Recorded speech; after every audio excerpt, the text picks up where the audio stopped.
that's it. I started binge watching every React courses I found on YouTube, and that's when I found like my passion to like solve people's issues. And I think definitely say being on Twitter was the best thing I've ever done because So, hi everyone, welcome to the fifth episode of Wdym podcast and the guest that I have today. Again, a 17-year-old that enthusiast, someone who has built a lot of things, a lot of projects. And I was honestly thinking that, bringing him on the podcast will really help you all out understand, how, these tech enthusiasts are into building a lot of things and, leveraging out their tech learnings into building something, really valuable for the society. So today we have Suhas Sumukh with us. He's a 17-year-old uh, high school student living in Bengaluru. And he's a founder. He's passionate about AI, ML, blockchain. And let's hear him out about himself. And would you like to start by talking about yourself?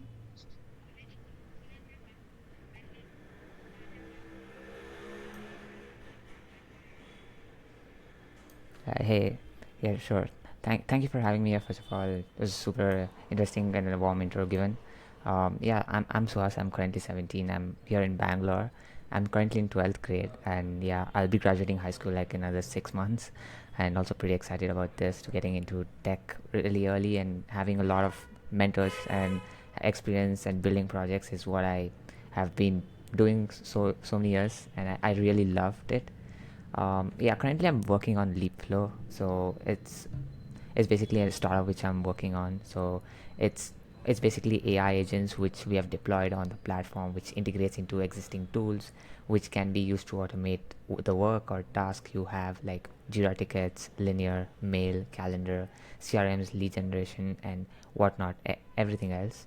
Our goal is to build an unparalleled ecosystem of apps and agents pipeline, just like having a dependable teammate or an intern working with you. And that's what we are working on right now. Oh, that's great. So let's just start from the very beginning. Your tech journey started when you were 10. So would you like to Yeah, start from the very beginning? sure. I started. I got into tech in a very unconventional way. Like most of them who started when they were 11 or 12 would have been probably from video games. But my story started with Excel. So my father, it's all started because of my father, because he's from a financial background, and most of the things he does for his office is also based on fintech company. So I've seen him do loads of data chunks and Excel formulas and whatnot on Excel, and I've been really admired by my father's hard work, determination, and probably even his skills in the financial field.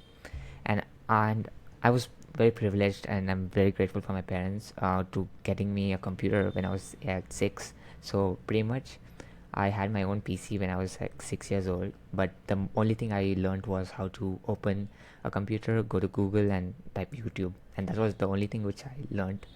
And my whole game shifted when my school introduced me to Excel, and I had seen my father work on Excel when I was in fifth grade. That was when I was 10 years old, and it all started there. And I had the fire in me to learn this because my father is so well in this, and I wanted to be somewhat like him. And that was the whole inspiration point. I just started off with like whatever my school taught, the basics of Excel, and with my own self interest I went on to YouTube, and I learned much more formulas and how to build. And that's when I found out that there is something called VBA in Excel. It's called Visual Basic Applications, where you can design data forms and macros there. So it needed a little technical knowledge of building coding and programming, and that's where I started something like learning on YouTube properly. I started to learn the fundamentals of VBA, and I used to build whole of my fifth grade. I used to build data entries, management systems and data forms, and I was very much interested in it because it just fell in love with it because I was writing some random lines of gibberish for English, and there was something amazing happening on the screen. It could read my data. It could get stored in the file. It was pretty excited for me as me being a 10-year-old. And later on, as I was discovering Excel, I also found out on my recommendation on YouTube it came Batch, something called Batch programming. It's used on a terminal on Windows, and I was having a Windows back then, and I just saw this because I used to see movies also back then, and it used to have the green hacking things. That's also something which that's what made me click the video, and I watched it. So Batch programming was like my second programming language I've learned, and I would like build like 2D word riddle games over there, and and most of the things I did over there was like for fun. I never even intended like a user to use it until like I was uh, given an introduction to White Hat Junior, I guess, when I was in sixth grade. They were like pretty big during that time. I think their marketing scheme was on AI and all this coding for kids. And my mother really saw me interested in computer science and gave me a demo class. The thing was, the demo class was pretty interesting because I knew a little knowledge in like VBA and Batch, and they taught me JavaScript there. So that's when I was like first introduced to JavaScript. It was a demo class. I was also a little excited about it because it was all regarding coding and building something. We had the demo class, and the teacher over there just taught me how to build like a small 2D game, ping pong game. Uh, and the thing which what you call surprised her was I was able to understand whatever the code language was there, and that's when they wanted me to join White Hat Junior. But the whole fee structure was like an engineering fees for like whole 10 months. It was like pretty expensive. So my mother knew that if I had the right guidance, I could have learned it by my own, and she ultimately taught me C and C++ when in seventh grade or seventh grade ish time. My mother is from a technical background, so she knows a bit of computer science and engineering over there. And I started like from Batch to C++, and then I started web development. C++ was not really interesting for me because it had the old turbo UI, which I really hated it, and it you could not use mouse. You had to use the keyboard. It was really annoying. So I didn't learn like C++ completely, but I started web development because I was introduced to JavaScript in White Hat Junior. I fell in love with the UI part because now not only you were creating data forms, but you are now able to publish this on the web, and people would see it. And I didn't know how to deploy back then. I was just learning how to do UI and front end, HTML, CSS, JavaScript, all the basics. I think I learned like complete of HTML, CSS, JavaScript, like all the basic things. And I should just build whole projects like 2D games, again games like Tic Tac Toe, Pac Man, or Minesweeper, based on HTML and JavaScript. And COVID started like end of seventh grade for me, and I was at home, and my annual exams got cancelled, so I was like happy. I was just sit and binge watch YouTube and probably just like watch movies with my parents. And that time I just realized there's something called like React JS framework, and that's it. I started binge watching every React courses I found on YouTube, and basically that's when I actually love into web development, and I started web development. And React, I learned React probably for a year, and I don't know why do I keep switching languages and interests, but again fell in love with AI because I saw this more short videos on robots and things, and I just kind of like fell in love with them because of the autonomicity and intelligence in AI systems. So from React to now JavaScript and to AI, I started like learning AI, but AI required Python, and I didn't know how to code in Python. So my father had Udemy courses on Python, and he gave it to me. I would sit all day long during online classes. Instead of attending classes, I would watch Python courses. I would just basically get indulged into this learning ecosystem, but not in a classroom type. I would learn it by actually like understanding, and because of my passion was there, I would like understand it pretty much faster than what was taught in classrooms. And I would just like learn Python, basics of Python, then all the new packages which was introduced, I would learn those. And I just found out I was just searching for how to learn AI on Google. And I found this University of Helsinki was offering a free online course and certification course on AI, and it was like free back then because it was COVID and most of them was free. I just signed up, and I don't know if there was like an age criteria, but I was like 13 at that time when I signed up, and they taught me like Python from fundamentals of AI to like building neural networks. It was a pretty fun experience for me because I was not only learning, but I was also building on the side, and I was also publishing my peer reviews to one of the people behind University of Helsinki. Um, I would just like build all this during my whole eighth grade, and I was also part of Discord communities of developers and builders who was also talking about AI because OpenAI was releasing some cool research papers which I never understood what was them. The only thing which I met with one developer, he was saying chatbots are going to be revolutionizing the whole industry in the coming years. I didn't know what he meant by chatbots. I thought it would be some type of Google Assistant or something until we saw like ChatGPT just change the whole game. Um, that's how I got into AI, and probably there I stuck onto AI. I did not pivot or change to anything.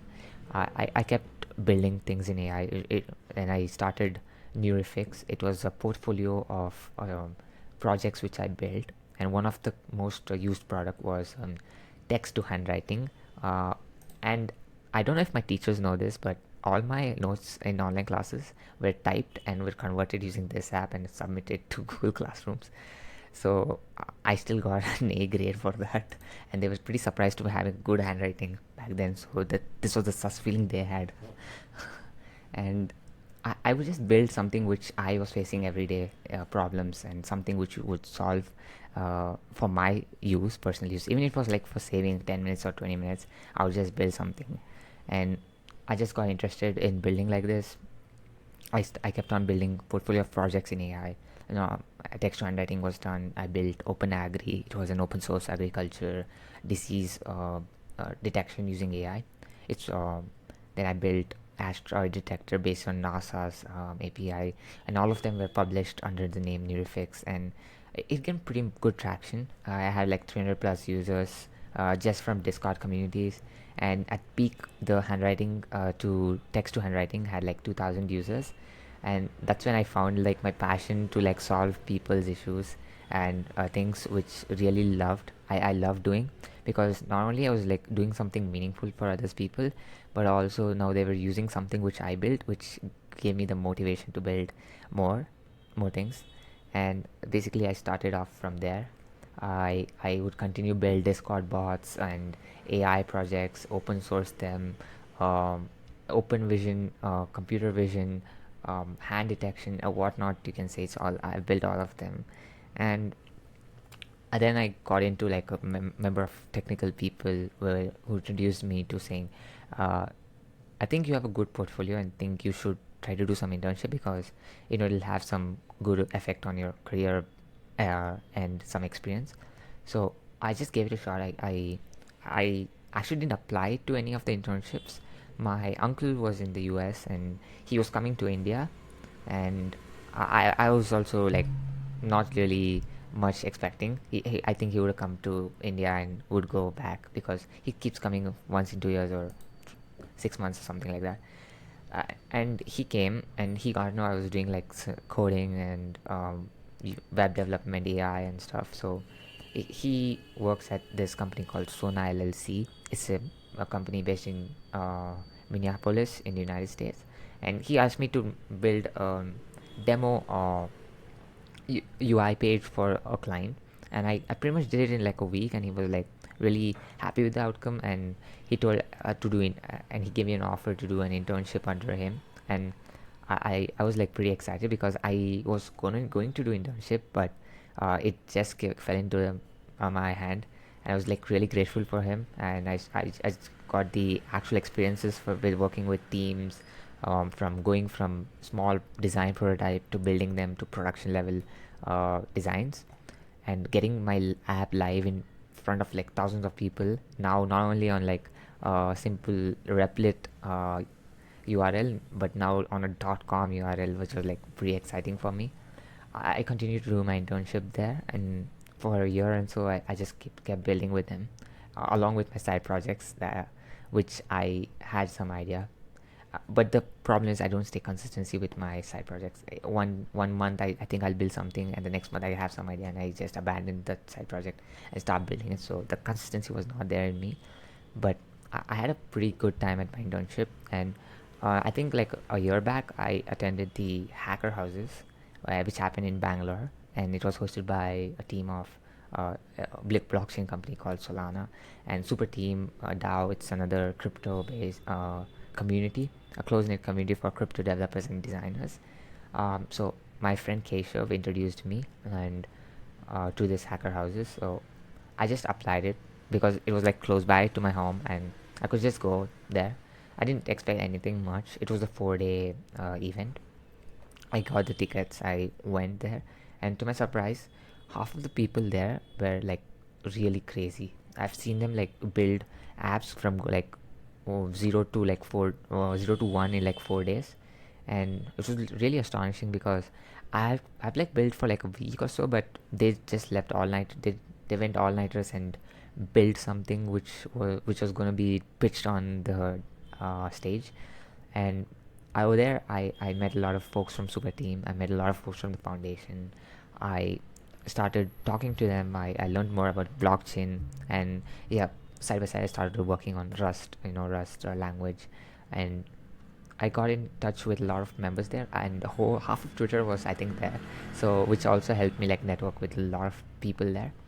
I met like a lot of folks from the Web3 industry, which I've never even heard of. Like, I was super grateful for their insights on the whole ecosystem part. And I was like blind. I just joined Super Team and I started contributing to their open source software and bounties. And all I did was just contribute there. And one day, based on my proof of work, somebody saw my contributions. I was like going mad all week, so submitting three contributions to GitHub and Super Team. And the HR of Dodge Capital actually DM'd me asking, "Would you like to be interested in our team, uh, joining our team?" And I was like, I thought this would be another scam on like WhatsApp, which says, job, I'll give you job, you join us. So I first denied it, saying not interested, and he kept on going, saying, "No, we are actually legit." He sent some links, social proofs, and all the other files, and at that point, I felt like yeah, they were actually registered in Dubai, so I thought this was not a scam, so I gave it a shot. I said, okay, right, all right, I'll work on your front end part and engineering side. And he was like, cool. And he actually didn't even take an interview. And this was the first time I had no interview. It was all based on my proof of work, which was available on GitHub, Twitter, everything.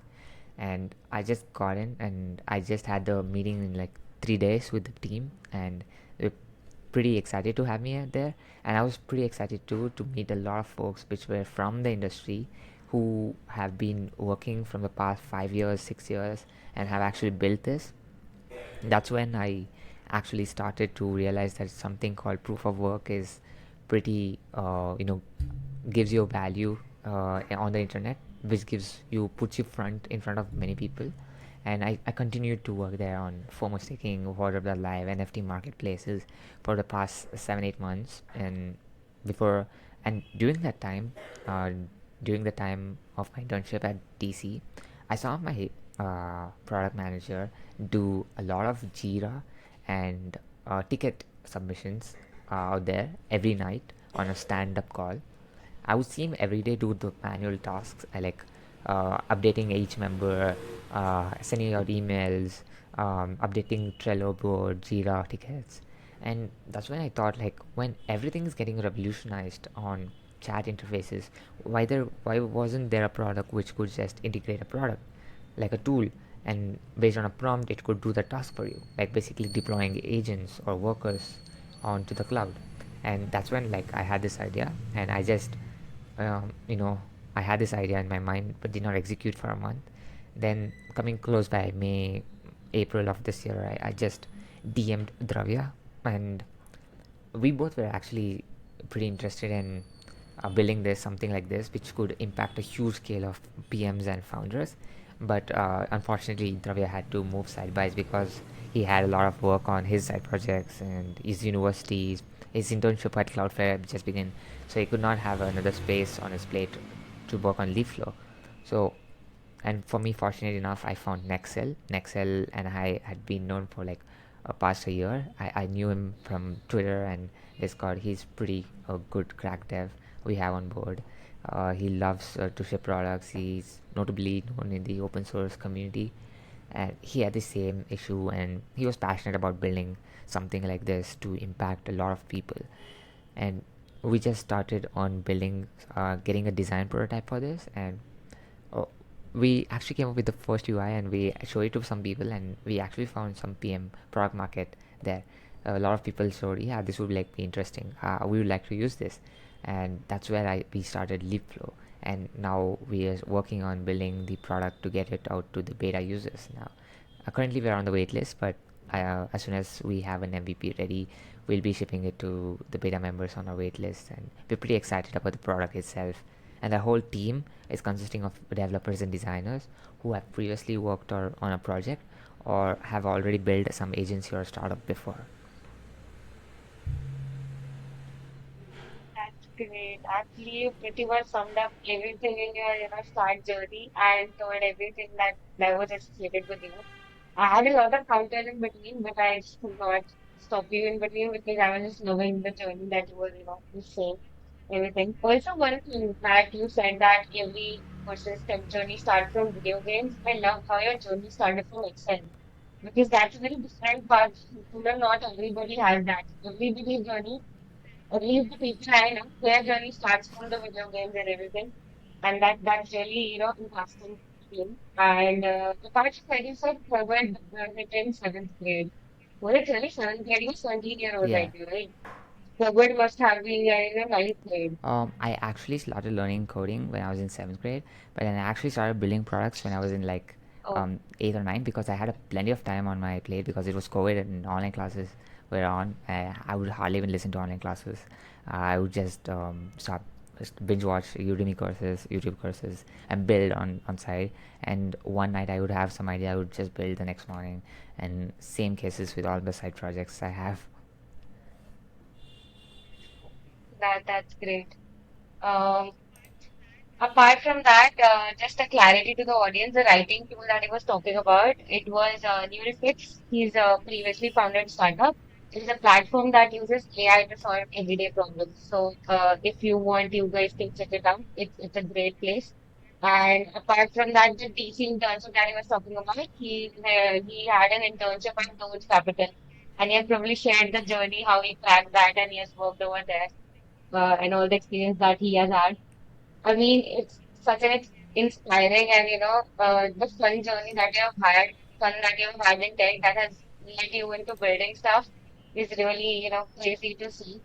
Also, apart from that, you got featured on Incubator Show. Would you like to elaborate on that? Like, not everybody knows about what it is Yeah, exactly. sure. Incubator show is basically like indie hackers off Twitter and SaaS builders who build some projects, build in public. Basically, I could say all of them were featured there. So, w- I was building this project called AI Rubik's Cube Solver, which was basically building a Rubik's Cube solver in 14 days, or less than 2 weeks. That was the aim we had. I did the whole journey and documented it on Twitter, and the whole goal was to build this project product in less than 2 weeks, not using OpenAI's API or something, building the whole thing from foundation.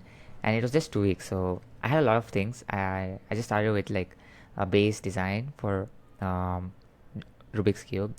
I started working on it. I did math function callings, functions, math, 3D rotation, dimensions, and all this stuff.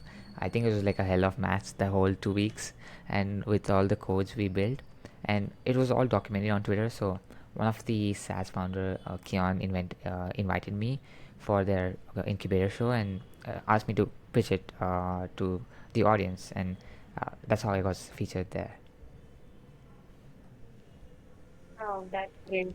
Actually, your journey has been such a, roller coaster, like going there. You have actually met a lot of fast founders and everybody. You have a good network now, probably, you have built a good, very good network that you probably have helped just a step away, I be it on social media or be it like Yeah, anywhere, I would like definitely say being on right? Twitter was the best thing I've ever done because I was not only be able to connect to a lot of uh, um, builders mindset or like people who are like very dedicated to what they're doing or like some intellectual people, investors, founders, and not only developers. Most of them and going to IRL events like the hacker houses were like was a pretty good start for me, and I was really appreciate all the people who have given me mentorship and advices all throughout my entire journey, from what not to do, what to do, what to learn, how to build, and all of this.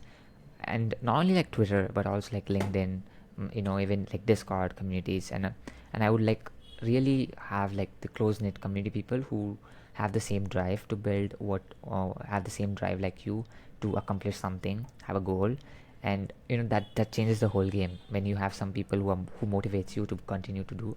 I think that's the whole thing you need in your self abundance trait. Oh, that's great. That's actually, the basic idea behind having the right network and that leads you to the right place. And that's really, really visible now. And you got a $150K grant from Microsoft. Would you like to talk about that? Yeah. So again, this is a backstory of this. It was not actually for Leapflow. I was working on another side project called Rapid Sync. It was like a multi-cloud. It integrates all three cloud services like AWS, um, Azure, Google Cloud into one platform. But ultimately, the product did not have the same traction as it got on the wait list, like how Leapflow did. We didn't get like really good response from the team, though only like very few developers who use all three platforms actually showed interest. But not every people use different cloud services, so that was like not the really good of product market fit we found. So we had to pivot, and also my team, or like my co-founder, was based in the UK and US, and the time zones kind of like broke apart. We couldn't work on together, and the whole thing like fell apart, and we had to eventually dilute the whole team. And the fund which we received was actually basically a grant. It was a credit grant. It was like based on OpenAI, Key, Azure credits, a bunch of other apps, and together combined it was worth $150,000. And now we are currently using all those grant credits and building Leapflow's product. Be it like the whole AI agent part, the database, analytics, data tracking, everything is now being like used by this credit. Oh, that's nice. Apart from that, what's with the new tech, the Apple Vision Pro that you built? Uh, I saw it. What's with that? the Apple Vision Pro which I built was actually not really planned. I saw my Twitter feed was actually filled with the Vision Pro demos, whether it be like top YouTubers like Arumani, MKBHD, and even like people like individual users in California, San Francisco, New York, all of them like posting Apple Vision Pro's demo or like the build quality and stuff. I had a FOMO, like I'm really interested in tech. I've found the love for tech, and I was like missing out on the metaverse part now because AI, blockchains, all this was done, and metaverse was the only thing which I've not discovered till now. And I had this FOMO of like, shit, I wanted to try this Vision Pro. It looks really cool. Like they had a really brand new design. You could see the eyes back through the LCD screen back out from the Vision Pro.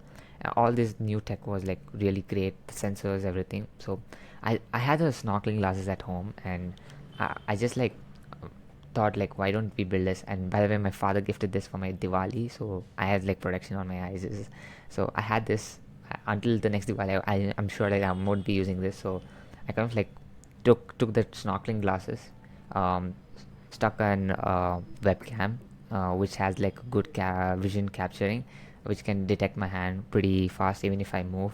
I took the webcam, I connected it to the snorkeling glasses, and I connected a phone which was running a screen share from my laptop. And I taped all of them together on the snorkeling glasses, and I just built a mini Vision Pro OS on Python to detect my hand and to have a stylus which when I move it shows the strokes on on the screen, and which is now gonna be directly shared to the mobile. So it was gonna be the whole design was just it was just built on spot, and there was no design prototype framework done. um, and pretty much that was the whole backstory, and I just like it blew up on Twitter. That I actually found it really cool. I mean, I never saw something like before, and it was really interesting. Okay, so I guess all the listeners might be having some questions regarding how do you do all of this apart from the studies that you do at school? Like, how do you manage everything? uh, I'm pretty bad managing time. I'm not really great. I would not say I'm really happy with the way I manage time. uh, I tend to do one work and I tend to forget another. But now I'm trying to learn how to multitask, because that's one thing which will set the whole game apart. Will change the whole. It will take the next level of all your productivity levels. So I started like I would morning I would just like be at school, and at night I would come back by home like by 5, and I would do homework and just study whatever it was, and then I would just go back to my grind like coding and stuff. But again just depends on the mood of the day. I'm really trying to focus on building Leaflo right now, so I don't have any other distractions like other side projects or something. So the whole focus is on Leaflo, so I'm able to multitask different work, and not only like my studies and Leaflo. Now I'm able to balance both of them. uh, Now I don't even have an internship, so all the other side part was like cut off, and now I'm able to balance everything. Wow, that's nice.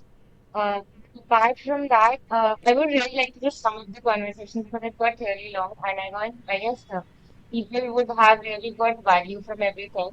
And actually, I would just like to ask you about what future plans. Do you have anything decided? Where would you go? In the tech only, where is the main thing that you look up to? I First of all, my future plan is to actually take Leaflow to a mass audience, and we are currently working on that. And if you come to academics, my parents really want me to go to college, and I too want to go, because everybody's on my family background, everyone's like educated, and I really wanted to go to an university. So I've been preparing for that on the side. Apart from that, I would love to just work on Leaflo and my academics part. Other than that, the only thing which I look up to is just having a drive in me to not have the self trait being broken or shattered every other 3 months, and that happens every time when you have a startup.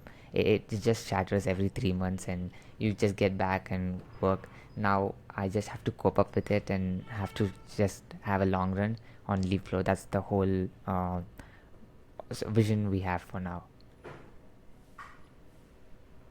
Oh, that's great. Actually, leaf flow sounds very interesting. It's gonna be great.